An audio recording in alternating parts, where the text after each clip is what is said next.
Buenas tardes, buenas noches. Muchas gracias a todas las personas que se están uniendo.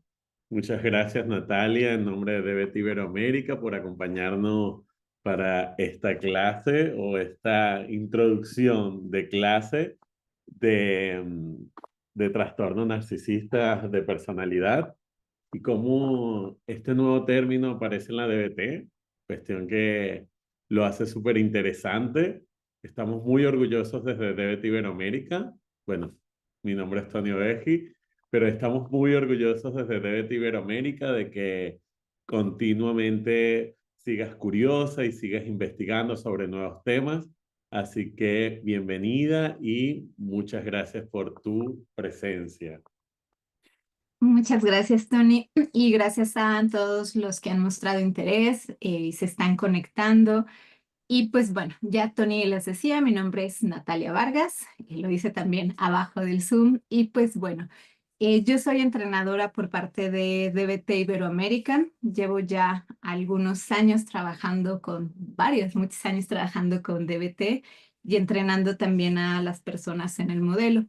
Dentro de la trayectoria que tengo o de lo que me he especializado ha sido principalmente en problemas de regulación emocional severa, que habitualmente llamamos trastorno límite de personalidad, y también problemas relacionados con trauma complejo, ¿no? Vamos a ver que desgraciadamente están muy de la mano algunas cosas. Y pues también justo en esta atención continua con consultantes, con personas con trauma, ¿no? Con desregulación emocional, eh, me he encontrado con muchas dificultades, con muchos aciertos. DBT fue uno de ellos y fue también la necesidad de buscar un modelo que fuera estructurado, que supiéramos qué hacer. Y a la vez también con DBT hay cosas con las que me he encontrado que digo, ay, necesito más o quiero saber más. Sobre todo con un espectro o una parte de una población que tiene o comparte estos rasgos o tiene de base esto que llamamos, ¿no?, trastorno narcisista de personalidad o rasgos narcisistas. Ahora, Tony, me aparece, no me deja compartir la pantalla. Voy a ver si es algo más. Ah, ya está, listo. ¿No? Me dice que no. Entonces, bien, quiero ver esto. Alcanzan, ya sé qué pasó. Hay una configuración de Zoom que se actualizó. Pero bueno. Los gajes del oficio, ¿no? Que siempre estamos ahí. No pasa nada. Entonces, Ahí comprobamos que es en vivo, así que adelante. sí, que estamos aquí. Ahí está, ya está. Muy Listo. bien. ¿Alcanzan a ver mi pantalla? Sí, te vemos perfectamente, o yo por lo menos, y todo. Solo para agregar, Ujú. en abajo hay tres puntitos y ahí hay una caja de preguntas, así que si necesitan hacer alguna pregunta, no hay ningún problema, la pueden escribir ahí y vamos a tener unos minutitos al final. También si no llegamos a responder todas las preguntas, pues estén atentos a nuestras redes, DBT Iberoamérica. DBT Iberoamérica en Instagram o en Facebook o el mail porque vamos a estar respondiendo lo que pueda quedar pendiente. Adelante, Nat, solo para aclarar eso. Súper. Muchas gracias, Tony. Muy necesario por la modalidad en cómo estamos haciendo la clase abierta. Entonces, pues bueno, vamos a entrar de lleno ya a este tema. Una de las cosas que yo les decía era los grandes retos que me encontré al trabajar con poblaciones con problemas severos en la regulación emocional, ¿no? Algunos de ellos se podían explicar muy bien con algunos modelos, algunas estrategias y algunas otras problemáticas, ¿no? Todavía nos falta desarrollar adaptaciones, nos falta más investigación sobre ello. Y justo, ¿no? Esto es algo que estamos haciendo actualmente también en esta área, ¿no?, que llamamos narcisismo, con la doctora también Edith Hermosillo. Estamos desarrollando una adaptación del modelo. Y o mucho de lo que vamos a presentar, ¿no?, tiene que ver con esa investigación que hemos estado haciendo, un poco con el estado del arte, con lo que hemos investigado y bueno, hacia dónde queremos también llevar una propuesta de intervención. Pero hablamos de desestigmatizar el trastorno, ¿no? Porque desde el cómo lo conceptualizamos, vamos a ver que es un problema. Ya hablar de trastornos, ¿no? Hablar de diagnósticos psiquiátricos trae su utilidad y sus retos. Entonces, pues bueno, de eso va nuestra clase del día de hoy. También es importante saber de dónde viene la información. Yo siempre digo saber cuál es nuestro sesgo, porque también desde ahí desde esta postura es como les hablamos. Les comentaba que yo soy entrenadora para DBT Iberoamérica. También tengo una institución que es Psicología Contextual México. Y en general participo de forma constante con universidades, con clínicas también de salud, ¿no? Tanto privadas como públicas en México, en Estados Unidos y en Latinoamérica. Entonces, este podremos decir, puede ser mi conflicto de interés. Y pues bueno, en estos temas también una de las cosas que nosotros queremos es generar información actualizada también que les sirva a ustedes para poder ampliar su conocimiento sobre estas problemáticas. Y como ya les mencionaba Tony, hay un chat, ¿no? En los tres puntitos que tienen abajo, pueden poner sus preguntas y vamos a tratar de responderlas más que podamos en este espacio. Y bueno, siempre les invitamos a priorizar el autocuidado, el aprendizaje. Puede haber ejemplos, temas, cosas que desde nuestra propia historia de vida también nos generen ciertos ecos o nos generen cierto impacto. Entonces, pues bueno, siempre invitarlos a observar y mantener ese autocuidado. Y pues bueno, a mí me gusta empezar cuando empezamos a tratar sobre estos temas, sobre temas tal vez con los que estamos más o menos familiarizados, un poco el explorar los conceptos, ¿no? Y esta es la primera pregunta que me gustaría hacerles. No la tienen que responder en el chat, pero es como curioso y es importante cómo hacérselo, ¿no? Es ese primer acercamiento. ¿Qué les viene a la mente cuando hablamos de narcisismo? ¿No?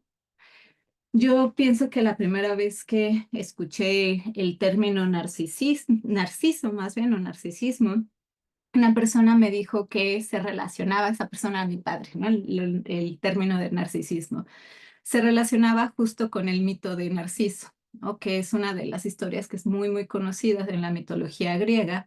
Y normalmente esa metáfora o esa historia nos sirve más bien como una analogía para explicar algunas cosas sobre esta problemática. En ese mito, en esa leyenda griega, ¿no? Una de las cosas que vemos es que Narciso se inclina. Narciso era una persona, al parecer, muy guapa, que se admiraba mucho, ¿no? Y una cosa que hace es que se inclina sobre un estanque para beber agua. Y cuando se inclina, empieza a ver su reflejo. Y la historia nos dice que se quedó atrapado o cautivado por la belleza que tenía y que fue tanta su admiración, ¿no? Y tan cautivado se quedó que fue incapaz de separarse de esa imagen. Dice, se enamoró perdidamente de sí mismo. Y bueno, al final del día, en este mito, lo que tiene de característico es que justo por ese enamoramiento, por eso que se consumió del amor, pues se queda, ¿no? Convertido en una flor que lleva su nombre. Entonces, este es uno de los términos, vamos a decir, o que viene de sus orígenes, se lo queremos llamar así, de esa leyenda, ese mito sobre Narciso, pero que en general normalmente hay una característica que es importante, o varias características que son importantes respecto al mito. Una tiene que ver con el amor propio llevado al extremo, que es algo que escuchamos constantemente cuando hablamos del narcisismo. Son personas con un ego muy elevado, y personas con falta de interés por los demás, es demasiada su autoestima, demasiado su amor propio, ¿no? Pienso que es una de las cosas que justo se hace diferencia. También podríamos hablar de la búsqueda de la identidad, ¿no? Como el encontrar su reflejo tal vez también se desconecta del mundo exterior. Pero más allá de eso, ¿no? Viene justo con esta historia. Ahora, si nosotros vemos desde esos orígenes, pues vamos a ver montones de cosas, ¿no? También cuando nosotros le preguntamos a las personas qué entienden por narcisismo, qué han escuchado, o simplemente nos metemos a las redes sociales a ver y ponemos en TikTok, ponemos en YouTube, ponemos en Google, ¿no? Narcisismo o trastorno narcisista, nos vamos a encontrar un montón de información que como pasa con muchas problemáticas o con muchos diagnósticos, suele haber información bastante desafortunada y suele haber información también útil, solo es cuestión de saberlo buscar. Pero respecto a esa información o esos estereotipos que se van creando, decíamos desde esta leyenda, si lo queremos ver o lo queremos presentar así, pues nos habla también o vemos varias cosas en general.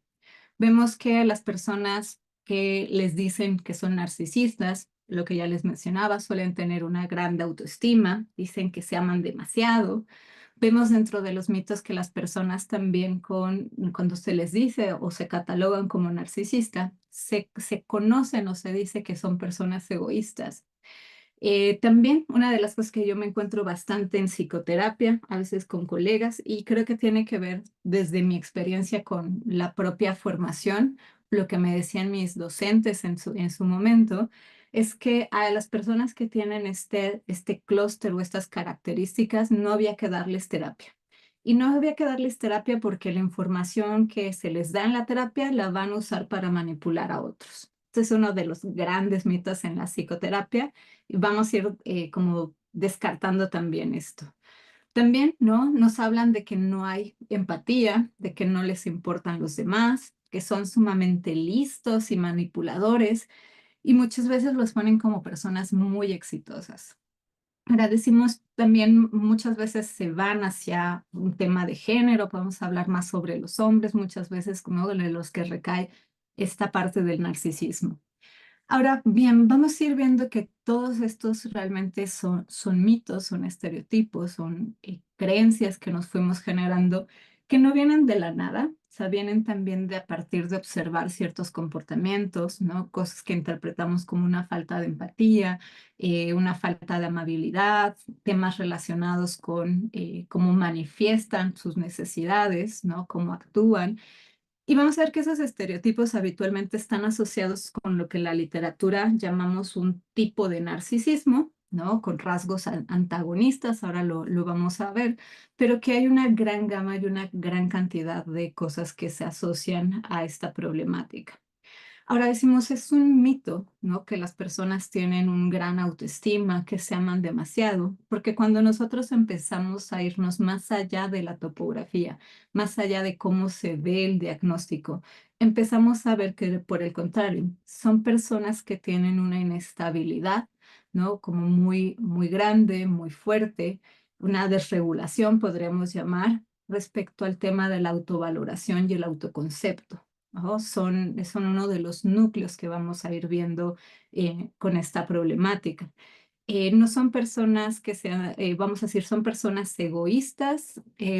Sí y no, podríamos decir, puede llegar a ser muy confuso, porque en muchas ocasiones vemos personas que tienen un perfil, vamos a decir, social o tienen un perfil con su comunidad, ¿no? Como personas pueden ser desde muy interesadas por los demás, cuestiones académicas, ¿no? Como muy, con un nombre, por decirlo así, en una comunidad, en su sociedad, en su gremio, con su gente. Y a la vez pueden ser personas que en una relación interpersonal generen mucha confusión con el otro, porque esta parte de la empatía o es esta parte del cómo se relacionan, la distancia emocional, es muy diferente a cómo se relacionan en un ambiente social, ¿no? De ahí tenemos también teorías del apego, tenemos eh, como muchas formas de ahí de ir explicando algunos de estos comportamientos. Pero vamos a ver que relacionado esto del egoísmo con la empatía, que realmente son personas que pueden experimentar en cierto punto interés, pueden experimentar en cierto punto empatía, pero el problema es que no es escalable o no es generalizable a muchos ámbitos o no es generalizable hacia las situaciones o las relaciones de la forma que lo necesitamos. Y nuevamente, esto es confuso para muchas personas, ¿no? El mito de que no hay que darles terapia, ¿no? Esto también nos pasa con las personas con trastorno antisocial o rasgo antisocial, ¿no? Como alguien me decía alguna vez, hay que encerrarlos en una cajita y guardar esa cajita con llave y pum, aventar la llave al mar. porque realmente se percibe, ¿no? Como no hay mucho que hacer. Y desde la literatura, cuando nosotros vemos los tratamientos, las investigaciones, también nos encontramos contra pared. Vamos a ver que hay muchos aportes, que hay muchas terapias que ahorita están haciendo cosas para trabajar con esta problemática y que a la vez nos falta un montón de investigación para hablar de un tratamiento basado en evidencia. Hoy en día no tenemos ningún tratamiento basado en evidencia para esta problemática, aunque hay muchas psicoterapias que están en vías de desarrollar esto. Ahora, pues bien, ¿no? El tema de ser muy listos, de ser muy manipuladores, ¿no? Como viene también muchas veces de estereotipos, ¿no? De cierto tipo de población, ¿no? Y también con ciertas características sociales o sí, ciertos gremios o ciertos ambientes que promueven más, ¿no? Estas culturas muchas veces de logro y que en algún momento ciertas características o acciones encajan bien en ese tipo de cultura o en esas necesidades, pero no todas las personas, ¿no? Ni son sumamente inteligentes, ni son sumamente exitosos. De hecho, una de las cosas que vamos a ver, ¿no? Con esta problemática es que hay mucho sufrimiento. Y lo comentaba, ¿no? En algún momento con la doctora Edith también, ¿no? Cuando estábamos hablando, cuando surgió este tema de hacer la investigación. Esto se parece mucho a lo que pasaba en los años, antes de los años 80, ¿no? Con el trastorno límite de personalidad. Era un trastorno que, y yo todavía lo he escuchado de algunas personas, ¿no? Decían, Cruz, Cruz, ¿no? Con esas personas no trabajes, súper malos, están súper mal, son súper manipuladores. Y de repente vino un tratamiento, ¿no? Investigación, tratamientos después de DBT, que empezaron a hacer el cambio en las personas que experimentaban esta problemática. Y creo que una de las primeras cosas que tenemos que hacer, ¿no? Desde un proceso clínico, desde un proceso como comunidad, es también ir distinguiendo estos juicios, estas evaluaciones, estas presunciones de lo que realmente implica la problemática.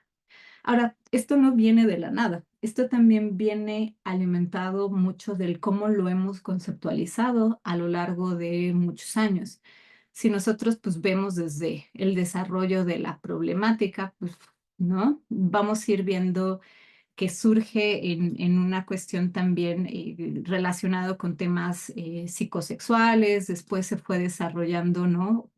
Vamos a decir, hasta el DSM-3 es como cuando entra ya el diagnóstico como tal, en el DSM-4 hay ajustes, DSM-5, ¿no? Saca este modelo o este criterio como tal y saca un modelo alternativo también, que hablaremos un poco de ellos.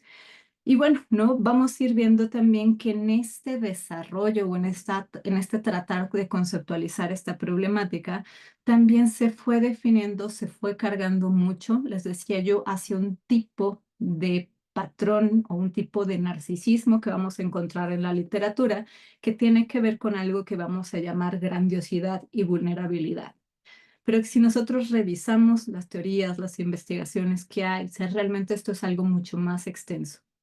Cuando nosotros hablamos o revisamos el DSM-5, ahora en su versión TR, no su versión revisada, pues vamos a ver justo esto, ¿no? Personas o que es una problemática porque hay un patrón, ¿no? Principalmente de grandeza, como un espectro de fantasía, como mucha necesidad de admiración, ¿no? Y vamos a ver también que hay esos sentimientos de prepotencia, que la búsqueda del éxito, que tienen una necesidad excesiva de admiración, que carecen de empatía.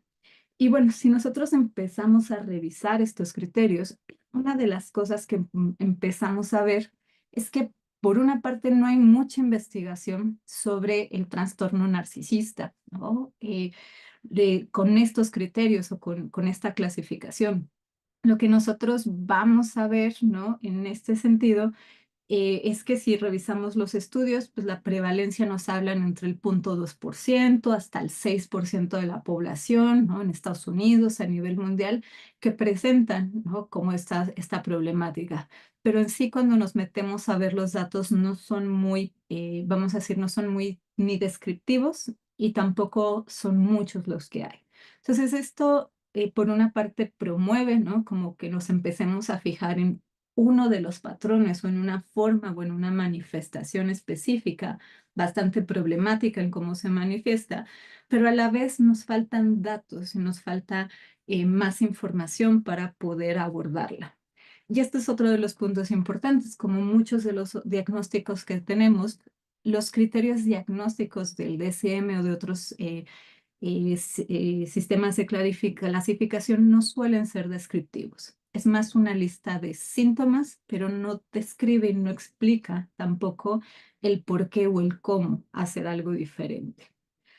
Tenemos también lo que toda la vida nos pasa con los diagnósticos, las múltiples comorbilidades, ¿no? Vamos a ver que específicamente con las personas que tienden a presentar estos problemas, ¿no? Asociados al narcisismo, una de las cosas que está en constante o en una alta prevalencia son los trastornos del estado de ánimo, bueno, los trastornos depresivos y trastornos de consumo o por abuso de sustancias también. Entonces, vamos a ver que entre la depresión, la ansiedad, ¿no? El consumo de sustancias para algunas personas, a veces hay la comorbilidad con trastorno bipolar, se vuelve también un gran reto vamos a decir, el cómo evaluar o cómo intervenir. Además, ¿no? Decíamos, esta clasificación no contempla otros aspectos u otros patrones importantes de la problemática.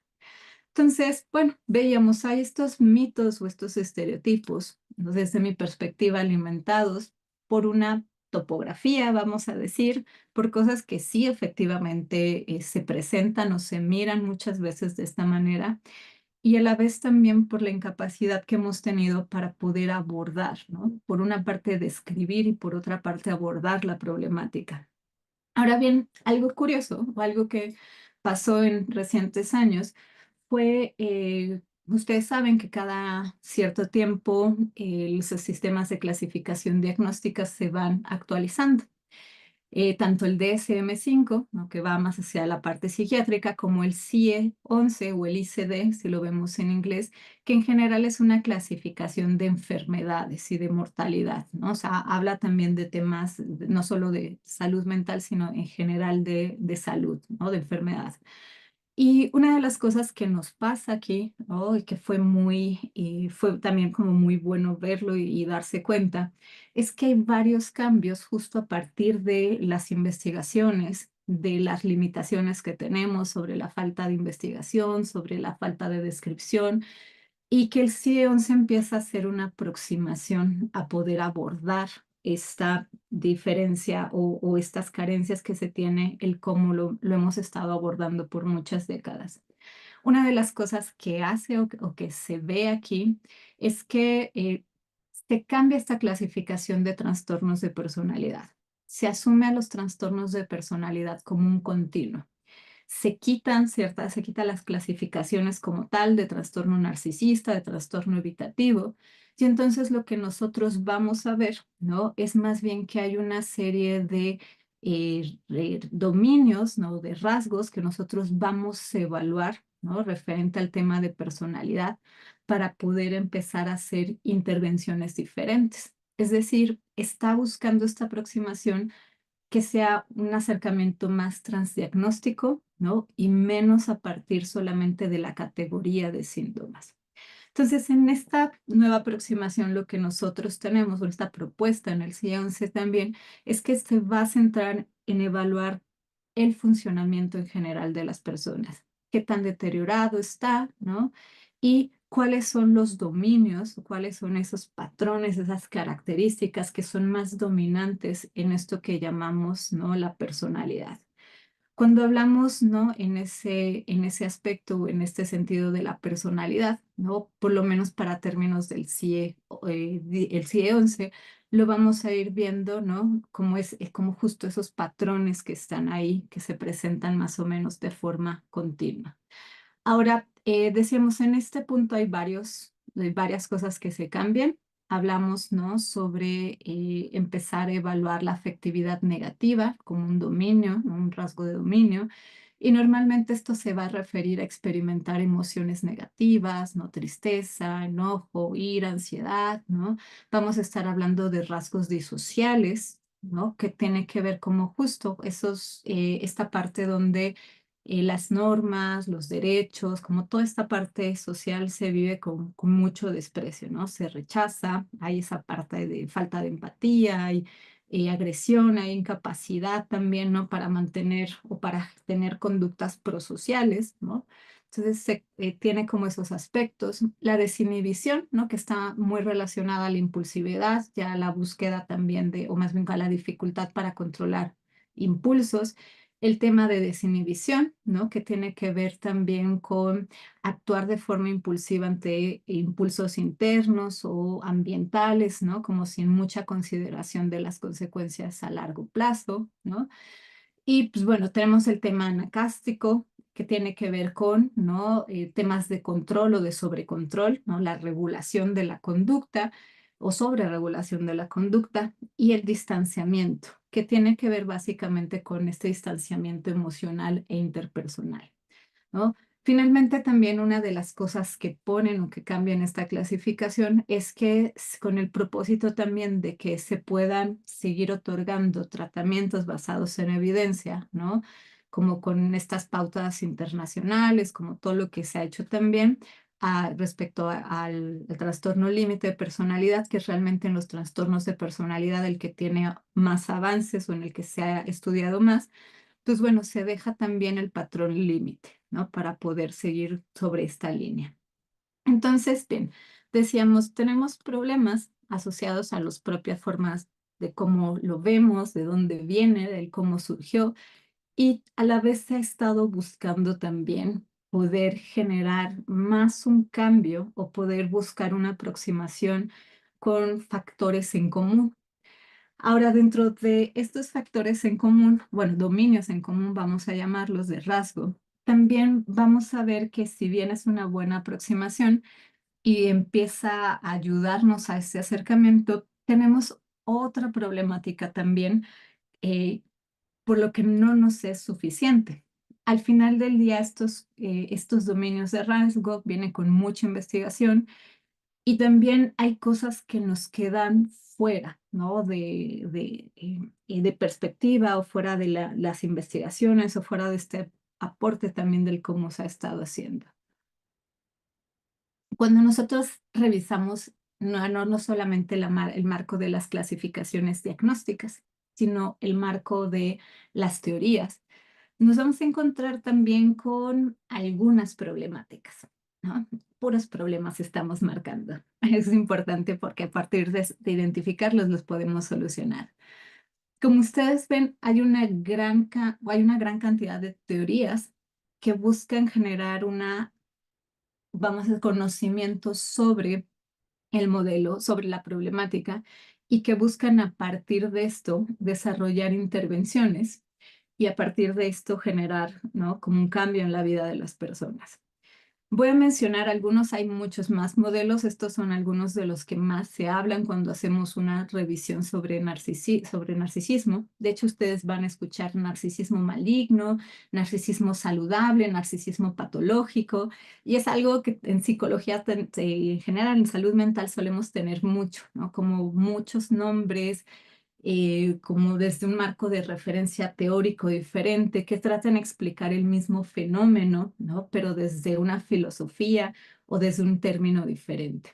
Al final del día, todos estos modelos que ustedes ven aquí, todas estas teorías, vamos hacia lo mismo, pero si nosotros los revisamos, hay algunas diferencias o algunas cosas que son relevantes. Vamos a ir viendo, ¿no? Que normalmente les decía, la gran cantidad de clasificaciones, de intervenciones, de investigación, de instrumentos, se centra en un tipo de narcisismo, ¿no? Que es el narcisismo grandioso, ¿no? Y vulnerable. Cuando hablaba del tema de grandiosidad, les decía, aquí el DSM-5 nos marca mucho o menciona algunas cosas que se describen o que están asociadas con la parte de la grandiosidad. Pero también cuando hablamos de narcisismo vulnerable, vamos a ver, este es como el otro polo o el otro patrón, vamos a ver a personas que pueden ser más introvertidas, más tímidas, y aún así necesitan o anhelan mucha validación y admiración de las demás, ¿no? También pueden ser personas con mucha sensibilidad a la crítica, ¿no? Con mucha vergüenza, con mucha ansiedad, ¿no? Y se pone dentro del otro espectro también porque tiene que ver con este tema relacionados a la autovaloración, lo que hablan habitualmente la autoestima, ¿no? Que va de fondo también con una misma problemática. Veremos que hay teorías de 2 factores, 3 factores, antagonismo, extraversión, neuroticismo. Vamos a ver que hay una teoría también sobre el narcisismo como un espectro, teorías del apego, ¿no? Si es un apego evitativo, si no es, o si es narcisismo. Vamos a ver investigaciones sobre bases neurobiológicas que aquí nos aportan algunos datos, pero realmente no hay nada concluyente. Vamos a ver que hay teorías de trauma que nos explican el desarrollo de estos patrones de personalidad a partir del trauma. Y también recientemente, ¿no? La regulación emocional como una variable transdiagnóstica. Ahora, dentro de esto, ¿qué es lo que vemos más relevante? Porque no nos alcanzaría el tiempo, ¿no? Como para hablar de todas las teorías que estén ahí. Si nosotros vemos, ¿no? Lo pongo aquí como las principales teorías, ¿no? Del espectro, narcisismo como espectro, antagonismo, el DSM, ahora desde una nueva formulación, la afectividad negativa, la vulnerabilidad, la grandiosidad, todo esto que nosotros encontramos de forma constante, vamos a ver varias cosas en común. Por una parte, la grandiosidad, decíamos, de ese espectro que está, ¿no? Como la manifestación del espectro de confianza, una arrogancia, ¿no? Vamos a ver en esta parte la validación o la búsqueda constante de validación, ¿no? Vamos a ver también dentro de esto algo que aquí ya se empieza a notar o que ya empiezan las teorías a hablar sobre algo o como un poco más allá o más central, que tiene que ver con el tema del sentirse inadecuado, ¿no? Tiene que ver con los problemas del yo, de la identidad y la dirección. De hecho, esto es una de las propuestas que hace una nueva formulación, el DSM-5, más allá de los criterios o de los primeros que se pusieron, ¿no? Vamos a hablar de temas interpersonales. De hecho, es una de las variables muy, muy importantes. Los problemas de personalidad o los trastornos de personalidad es una de las cosas que está muy afectada.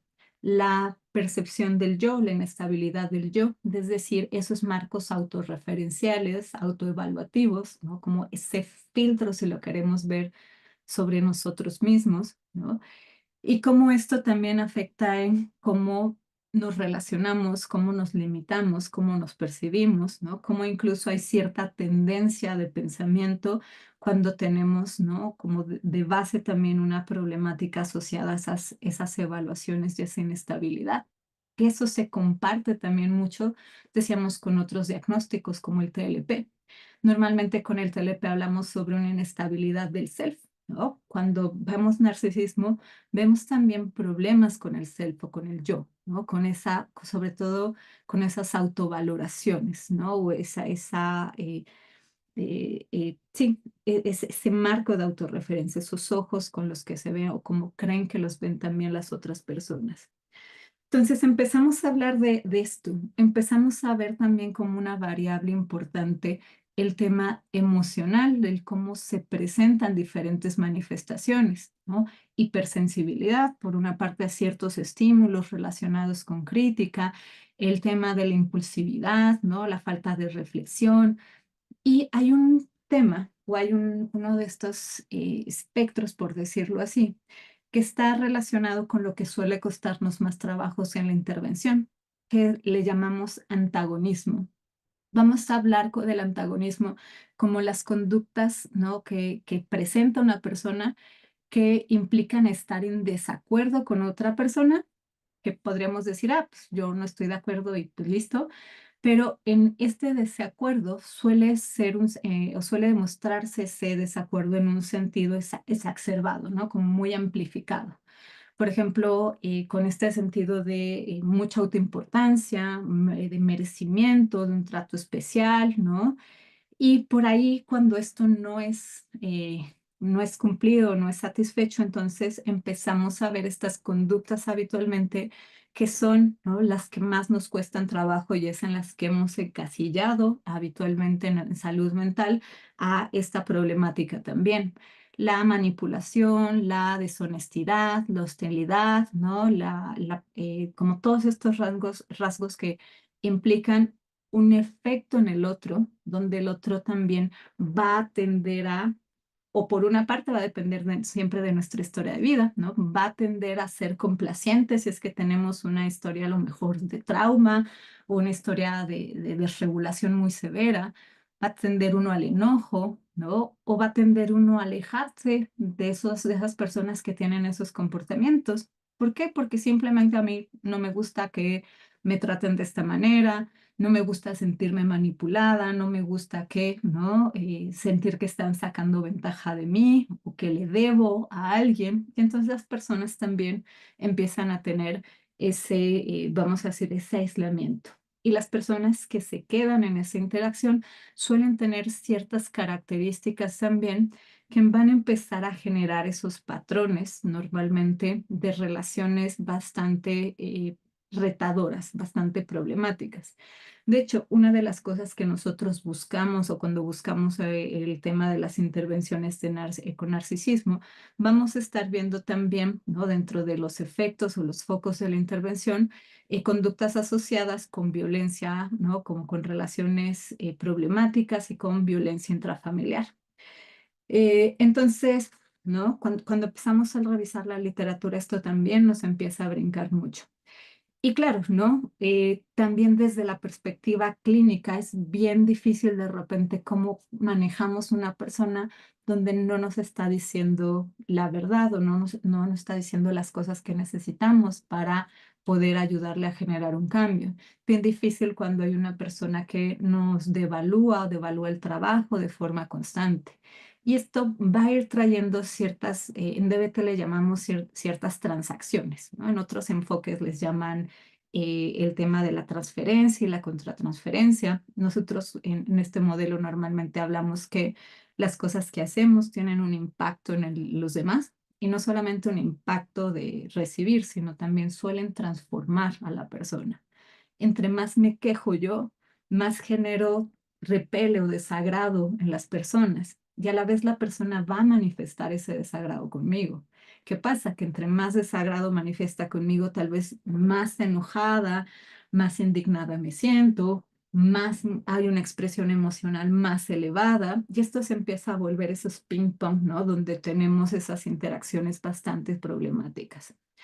Ahora, cuando hablamos o cuando vemos esta parte también, ¿no? Del narcisismo o de lo que llamamos narcisismo, vemos, vamos a decir, esa parte de empatía que decíamos o que hablábamos mucho.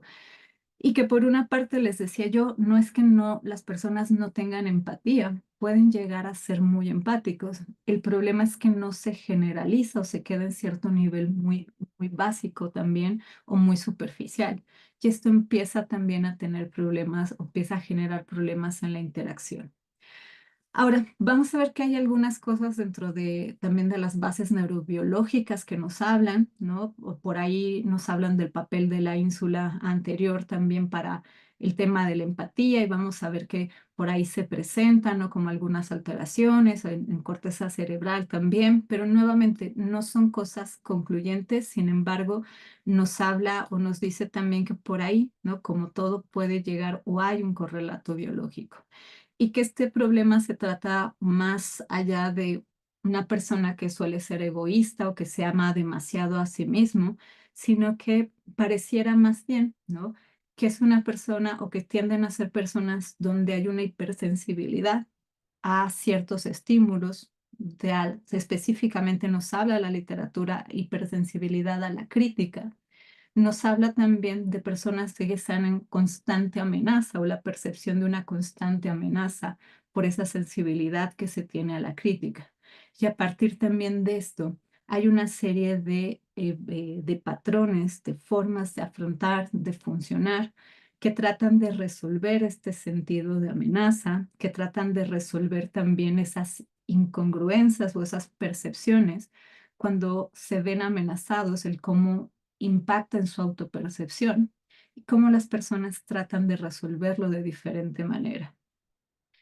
Ahora, en este sentido, ¿no? Una de las cosas que nosotros vemos también que es un problema retador, no solamente por, ¿no?, este sentido de alta sensibilidad a la crítica, este sentido de amenaza constante, este sentido también de impulsividad, ¿no?, esta percepción también inestable sobre sus autovaloraciones, estas conductas que pueden también, ¿no?, presentarse orientadas a la deshonestidad o a la grandiosidad.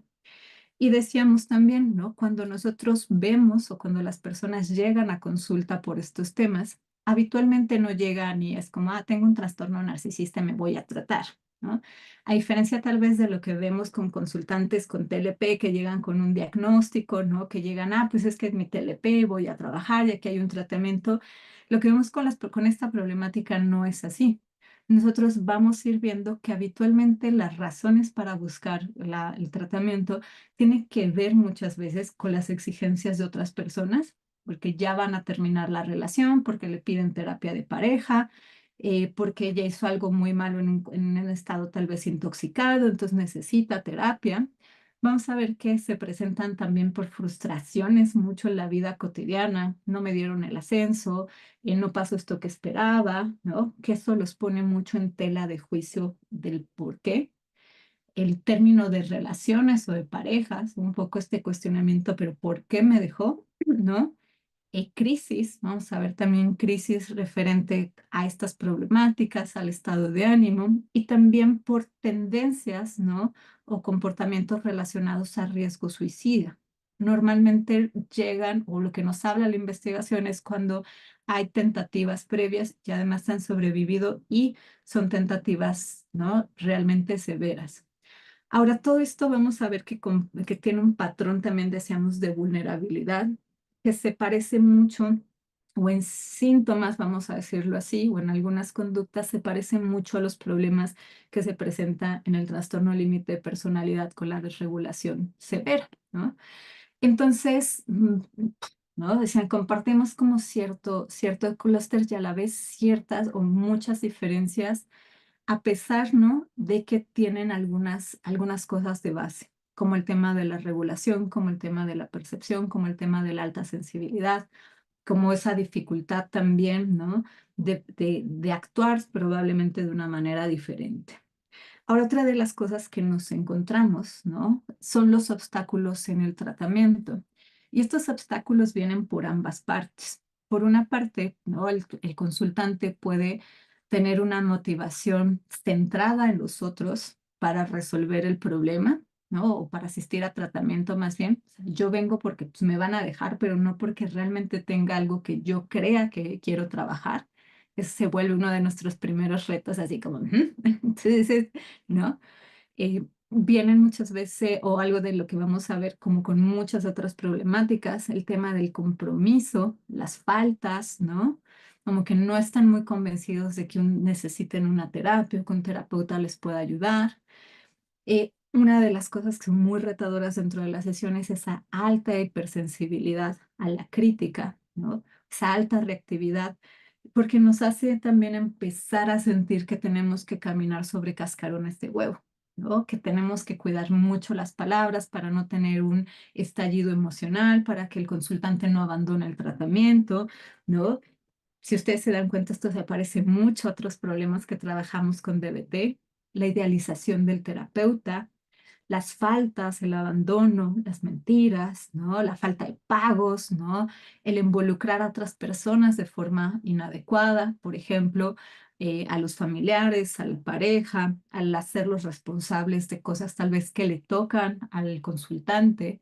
Y bueno, el tema de la mentira y la vergüenza que suele ser muy complicado en cuestión de no decir, no contar, sustituir la información, ¿no? O hacer estas líneas de pensamiento donde no se expongan a esa falla ante los demás, porque este es uno de los factores también que detona mucho malestar, la percepción que puede tener el otro sobre mí, ¿no? Y todo ese repertorio que busca evitar, ¿no?, que tengamos o exponerse a esa experiencia, porque duele, porque hace también, ¿no?, que se vea el mismo con otros ojos o ella misma con otros ojos.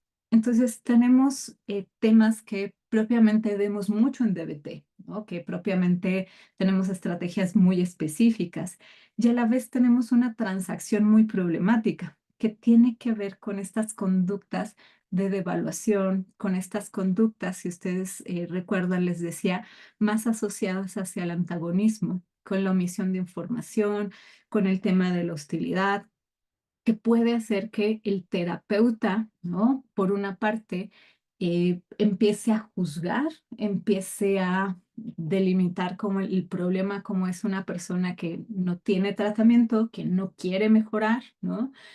Que además de esto también esta hipersensibilidad, esta alta reactividad nos haga poner los límites poco claros o ambiguos y esto sea un factor muy problemático en la relación del terapeuta.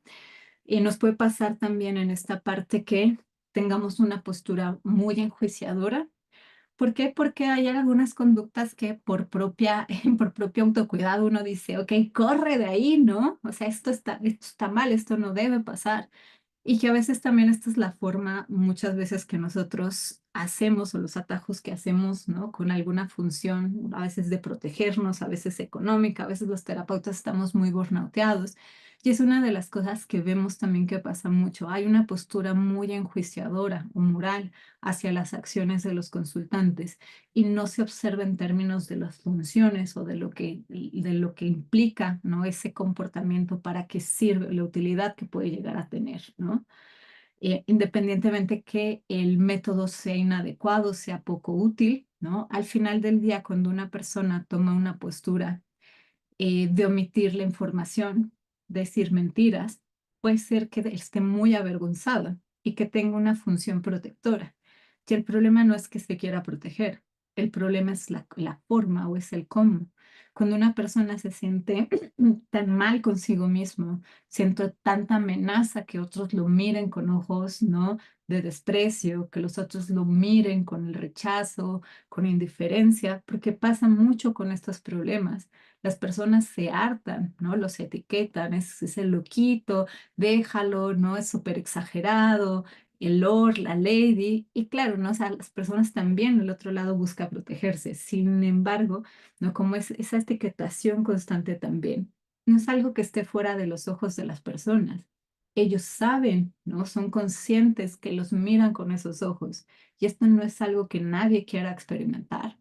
Yo no me quiero ver como el loco, como el payaso, como el sangrón, como el tonto, como el incompetente, porque además hay una tendencia a polarizarse en el pensamiento. Vamos a ver una tendencia al perfeccionismo, una rigidez también. Y en esto, ¿no? Cuando nosotros empezamos a verlo, pues vamos a ver que se presentan conductas de ambos lados. Por otra parte, decíamos, dentro de los tratamientos, ¿no? Tiramientos, tratamientos, ¿no? Que existen para esto, pues si nosotros revisamos realmente, yo les decía, en general, no, nos vamos a encontrar que realmente no hay modelos basados en evidencia, con todo lo que, vamos a decir, implica ese término. Vamos a ver que el enfoque farmacológico en general no es algo que no se ha investigado tampoco de manera como sistemática o empírica, pero en general las pautas en la clínica mandan siempre a psicoterapia, ¿no?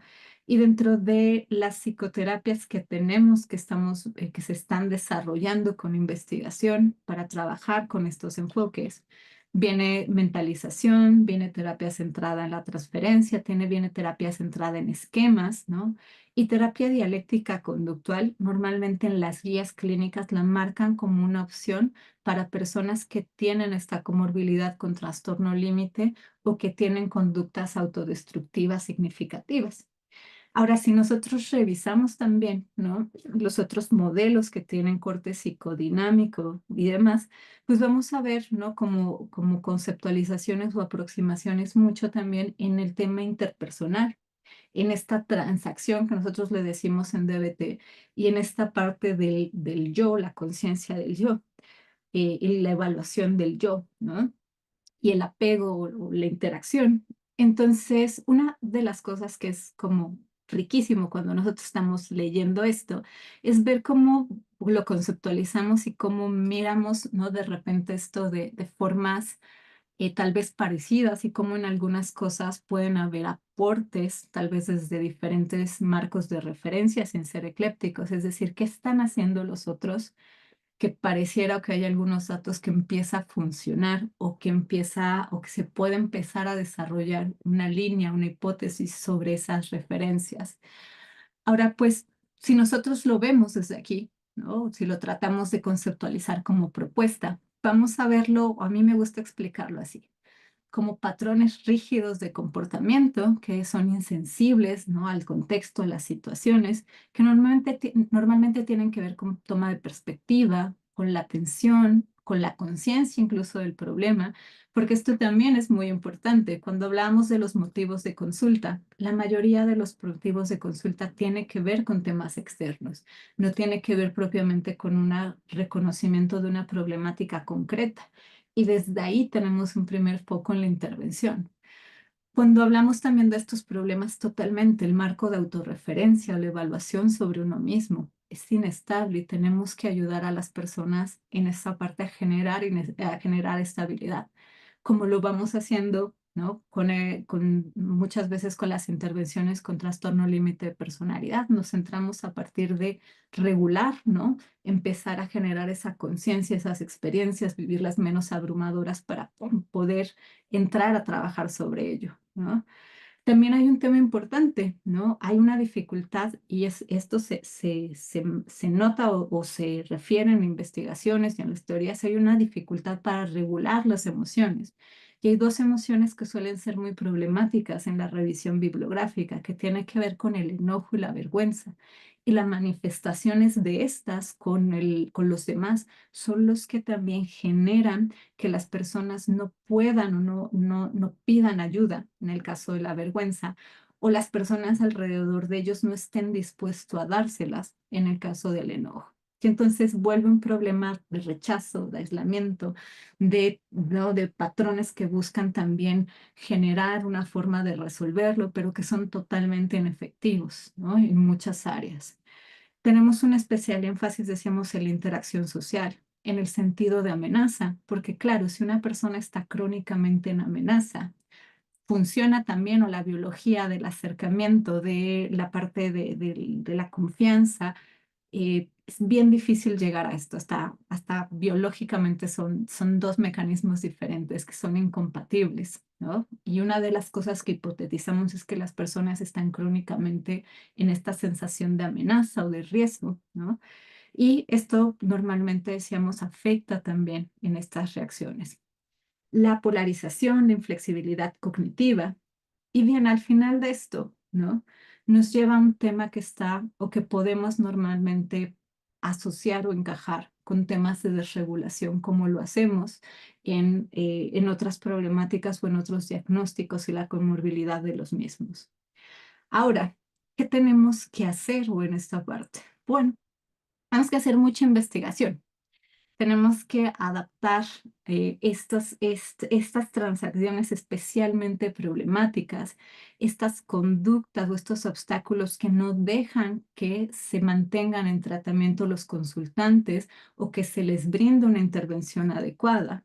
Y tenemos que hacer, vamos a decir, en mucho énfasis en algunas cosas también como terapeutas, en la claridad de los límites, en establecer metas realistas, en prestar atención en la polarización, tanto de nosotros como ellos, en mantener el equilibrio entre la validación, que es difícil o es retador cuando tenemos estas características antagonistas, sobre todo, entre esa validación y el cambio, y entre el reto, ¿no? De trabajar con esa percepción de amenaza, el manejo de contingencias y la empatía. Porque si no sentimos empatía con nuestros consultantes, no conectamos en este sentido, tenemos un gran problema como terapeutas. Y los patrones de comportamiento que tienen esta problemática suele ponernos en esa polarización y en esa falta de empatía con ellos. Bien, esto va para mucho, mucho más, pero estamos en tiempo como siempre. A mí siempre me falta tiempo. Necesito hacer clases de hora y cuarto o más extensa. Bien, ahora sí, Tony, lo dejo o dejo ese espacio para preguntas, Muchas sí. gracias, Ahí Nat, está. muchas gracias. Bueno, tenemos una pregunta aquí. ¿Qué teoría o autor recomiendan para profundizar los rasgos del narcisismo? Bien, tenemos, aparecen algunos autores citados en las diapositivas. Una de ellas es, no sé cómo mencionar el nombre, bueno, el apellido Rosenstein. Rosenstein. Déjenme les pongo la diapositiva otra vez, creo que va a ser más fácil así. De todas formas, cuando dentro de 15 días que publiquemos en YouTube, esta información se pone ahí también, ¿eh? Ah, súper. Hay dos autores, Rosenstein, ¿no? Y Weinberg, que son como muy, muy buenos. Yo los invitaría mucho a buscarlos. Son algunos autores que los cito constantemente. Y hay otro autor que es Igor, ay, olvidé su nombre, su apellido, pero se los dejo ahí. Igor también, que es muy adecuado. Sara Ponzoni también, ella es una de las que habla sobre la desregulación emocional y el narcisismo vulnerable, que ha hecho ahí como un aporte considerable. Y esta autora que les decía es Elsa Roningstam, que es una señora una doctora con una gran trayectoria y también muy, muy recomendable. Ah, y el otro autor, se los digo más adelante, o se los dejo escrito también. Pero también como muy, muy buenos autores, muy descriptivos también. Bueno, después preguntan, ¿el TP narcisista se encuentra más cerca del polo del descontrol o del sobrecontrol? ¿O puede pasar de un polo a otro según el tipo grandioso o vulnerable? Bien, en la teoría del espectro, del narcisismo como espectro, ya no profundice en ello, se habla justo que más bien es un espectro que puede ir variando o que puede ir pasando en diferentes patrones.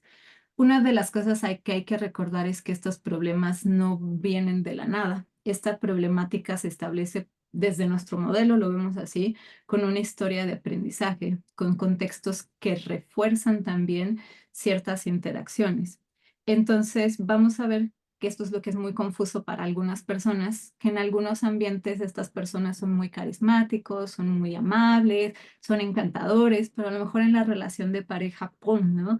Hay violencia, hay crítica, hay juicio, hay control. Entonces, realmente lo que nosotros vemos es que depende mucho del contexto, que en general tiende a ser un espectro, ¿no? Desde ese modelo del narcisismo como espectro, y que puede pasar por muchas de esas manifestaciones, de la grandiosidad a la vulnerabilidad, o en tener también esta parte que decíamos, lo anacástico, o tener este tema antagónico.